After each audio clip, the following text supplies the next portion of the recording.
கர்த்தருக்கு பிரியமானவர்களே, பரமபிதாவானவர் அருளி செய்த 10 கட்டளைகளையும் அதன் விளக்கத்தையும் பரமபிதாவின் கிருபையால் உங்கள் இதயவாசலுக்கு மிக பணிவன்புடன் அனுப்புகிறேன். உயர்வான பரமபிதா கிருபையாலே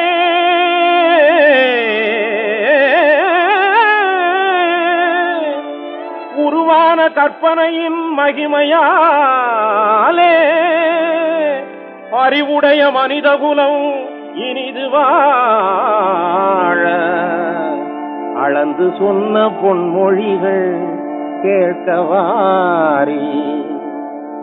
பாவிகளுக்காக பாடுபட்ட பரமபிதாவின் கட்டளை 10 பெரும் பரந்த உலகத்தை சிறப்புடன் வாழ வைத்திடும் ஞான முத்து, பேசும் மனித வாழ்க்கையின் சொத்து.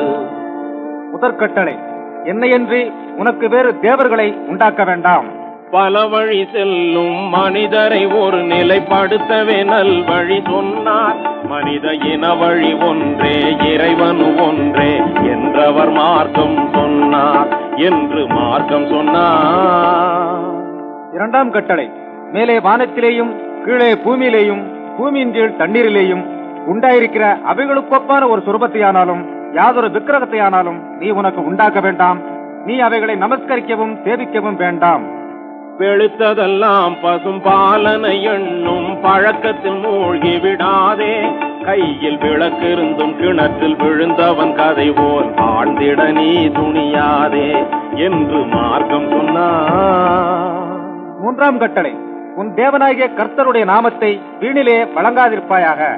தேவனை வழிபடும் முறைகளை மறந்து அலைந்தவர் உலகத்தில் பலர் உண்டு. இது தெரிந்து நடக்காமல் தேவன் நாமத்தை ஜெபிப்பதினால் என்ன பலன் உண்டு? சிந்தனை செய்திடு இன்று, இதுவே மனிதனின் தொண்டு என்று மார்க்கம் சொன்னார். நான்காம் கட்டளை, ஓய்வு நாளை பரிசுத்தமாய் ஆதரிக்க நினைப்பாயாக. உழைப்புக்கு 6 நாட்களை ஒதுக்கி ஓய்வுகள் மறுநாள் வேளையிலே மனக்களிப்புடன் பரிசுத்த நிலையுடன் தேவனை வழிபடி ஞாயிற்று கிழமையிலே நலம் பெறுவாய் உன் வாழ்க்கையிலே, நலம் பெறுவாய் உன் வாழ்க்கையிலே என்று மார்க்கம் சொன்னார். ஐந்தாவது கட்டளை, உன் தேவனாகிய கர்த்தர் உனக்கு கொடுக்கிற தேசத்திலே உன் நாட்கள் நீடித்திருப்பதற்கு உன் தகப்பனையும் உன் தாயையும் கனம் பண்ணுவாயாக. உண்மையில் அன்னை தந்தையை சொந்த கண் போல் காப்பது அறிவுடைமை, மேலும் அன்பாயிருப்பது ஒரு கடமை என்று அன்பாக கூறும் கர்த்தாவின் வார்த்தையை அறிந்து நடந்தாலே நன்மை தரும் அனுபவ வாழ்க்கையின் உண்மை என்று மார்க்கம் சொன்னார். ஞான மார்க்கம் சொன்னார்.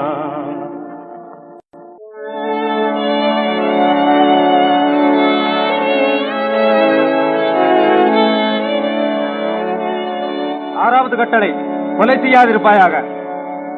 ஆறறிவு உள்ளவர்க்கு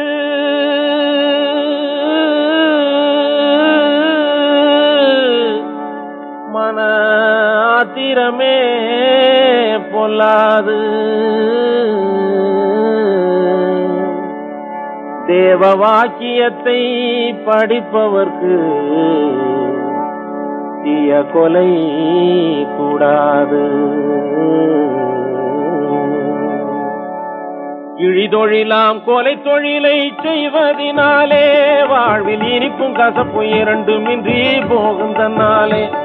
இதை எண்ணி பார்த்து உண்மை வழி காண்பதினாலே நன்மை இருக்குது பார் உலகத்திலே நீதி முன்னாலே என்று மார்க்கம் சொன்னார். ஞான மார்க்கம் சொன்னார். ஏழாவது கட்டளை, விபச்சாரம் செய்யாதிருப்பாயாக. விபச்சாரம் பெருங்குற்றம் மறக்க கூடாது. கற்பை விலையாகும் பொருளாக நினைக்க கூடாது.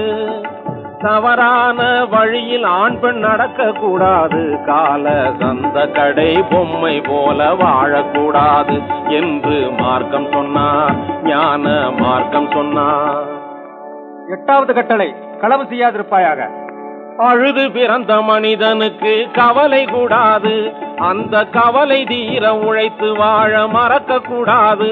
கொடிய களவு தொழிலை செய்து வாழ நினைக்க கூடாது என்று கர்த்தர் சொன்ன பொன்மொழியை மறக்கப்படாது என்று மார்க்கம் சொன்னார், ஞான மார்க்கம் சொன்னார். 9ஆம் கட்டளை, பிறர்க்கு விரோதமாய் பொய்ச்சாட்சி சொல்லாதிருப்பாயாக. மனசாட்சி ஒரு பக்கம் இருந்திடும் போது அதற்கு மாறாக பொய் சாட்சி சொல்லக்கூடாது. கனி இருக்க காய்க வரும் பழக்கம் கூடாது, பிறர்க்கு கவலையாகும் கோணல் வழியில் நடக்கக்கூடாது என்று மார்க்கம் சொன்னார், ஞான மார்க்கம் சொன்னார். 10வது கட்டளை, பிறனுடைய வீட்டை இச்சியாதிருப்பாயாக. மனிதன் பிறந்து அழிந்ததெல்லாம் ஆசையினாலே,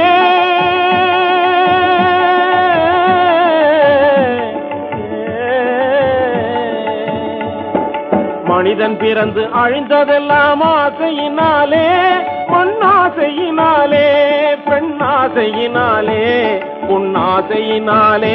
பேசும் மனிதன் வாழ நீதி கூறும் 10 கட்டளை, இது மாசிலாத பரமபிதா கூறும் கட்டளை. இதுவே 10 கட்டளை, இதுவே 10 கட்டளை.